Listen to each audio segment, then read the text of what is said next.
بسم اللہ الرحمن الرحیم۔ السلام علیکم حاجی اکبر تاوان صاحب، سابق سینئر وزیر، ہم آپ کو خوش آمد کہتے ہیں سر۔ بہت مہربانی سر، اس وقت جو مسائل ہے ہمارے، کبھی گندم کی شکایت کرتے ہیں، کبھی کوئٹہ نہیں ملا ہے، کم ملا ہے، کبھی بجلی کا مسئلہ ہے، یہ سب کیوں ہوتے ہیں سر؟ کیا بہت مہربانی آپ کا۔ آپ ایک پروفیشن سے آپ کا تعلق ہے، آپ پڑھاتے ہیں یونیورسٹی آف پاکستان میں۔ مجھے یہ جان کی بہت خوشی ہوئی کہ مجھے جان کی بڑی خوشی ہوئی کہ آپ کو ان مسائل سے کا ادراک ہے اور ان کے حل کے لیے آپ کوشاں ہیں۔ اور یہ کام بیٹا اصل میں جو منتخب نمائندے ہیں نا، ہر دور میں عوام اب ووٹ دے کے منتخب کے نمائندے کسی نکالتے کہ ان کے مسائل حل ہو، ان کے دکھاؤں کا مداوع ہو، ان کو ہر چیز اپنے دہلیز پہ میسر ہو۔ ہر گورنمنٹ کی پالیسی یہ ہوتی ہے، کوئی بھی گورنمنٹ آ جائے، لیکن بات یہ ہے کہ ہمارے ہاں لوگ جب نمائندے انتخاب کرتے ہیں اس وقت ذاتی پسند ناپسند میں تک ہوتا ہے۔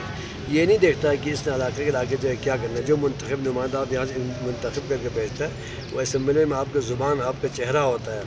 آپ کی جو اس قوم کی بیداری اور احساس اس نمائندے کے ذریعے پتہ لگتا ہے کہ کس قسم کے لوگوں کو منتخب بھیجا اسمبلی میں۔ ہم نے اپنے دور میں نواز شریف صاحب نے گلگت بلتستان کے، خصوصاً بلتستان کے لیے بے تحاشا پیسے دیا۔ میرا چھوٹا حلقہ ہے یہ جیل گارڈ بلڈنگ سے لے کے کرپٹن پل تک، اس میں ہم نے 7 ارب روپے خرچہ کر دیا۔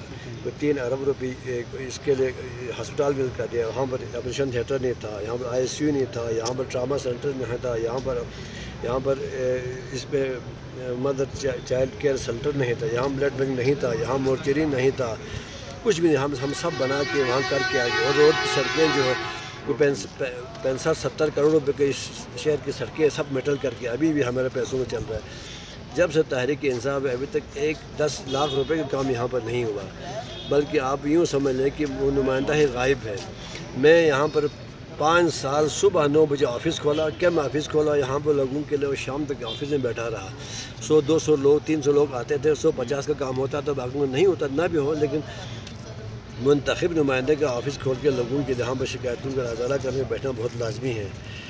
اب یہ آئندہ بھی جب بھی لوگ آئندہ انشاءاللہ یہ سیاسی پرست چلتا رہے گا، آئے گا، تو ان کو پتہ ہونا چاہیے کہ ہم کس آدمی کو منتخب کرتا ہے۔ ایٹ لیسٹ وہ کم از کم ایجوکیٹڈ بندہ ہو، کالج یونیورسٹی اس نے تعلیم حاصل کیا ہو، اور اس کو پتہ ہو کہ اس علاقے میں کیسے ADP بنتا ہے، کیسے میٹنگیں ہوتا ہے، کیسے لوگوں کا، کیسے انویسٹمنٹ لاتا ہے، کیسے اٹریکٹ کرتا ہے، اور سب سے بڑی بات اس آدمی کا اس پارٹی کے یعنی کہ سب سے یہ جو ٹاپ کے لیڈروں سے انٹریکشن ہونا بہت لازمی ہے، ان کے ساتھ ان کے تعلقات ہونا بہت لازمی ہے، کیونکہ فنڈ وہاں سے آتا ہے، فیڈرل سے آتا ہے۔ اس نے اپنے صلاحیتوں کو بروئے کار لانا، اپنا اثر رسوخ کو بروئے کار لانا، علاقے میں فنڈ لانا ہے۔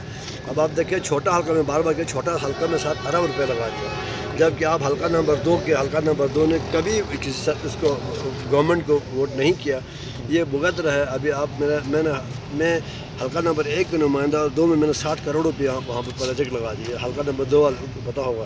اب آپ دیکھیں ابھی جو منتخب نمائندہ میرے خیال میں ابھی تک 20 کروڑ روپے بھی نہیں لگایا ہوگا۔ لہٰذا عوام کو اپنے یعنی کہ دل کے اس کو آنکھوں کو کھلا رکھنا چاہیے اور بصیرت ہونا چاہیے کہ کس کو منتخب کرنا، ذاتی پسند ناپسند نہیں دیکھنا ہے۔ ایک آدمی کے کسی سے اگر تعلقات ہیں، یہ مت دیکھو، وہ دیکھو کہ یہ قوم کے لیے کیا کرتا ہے، یہ حالت ہے۔ میں امید کرتا ہوں کہ آپ سے اور آپ تمام لوگ باشعور لوگوں سے کہ منتخب اور right man for the right job, انگریزی میں کہتے ہیں کہ اہل آدمی کو اہل پوسٹ سے منتخب کے بھیجا جائے گا۔ شکریہ۔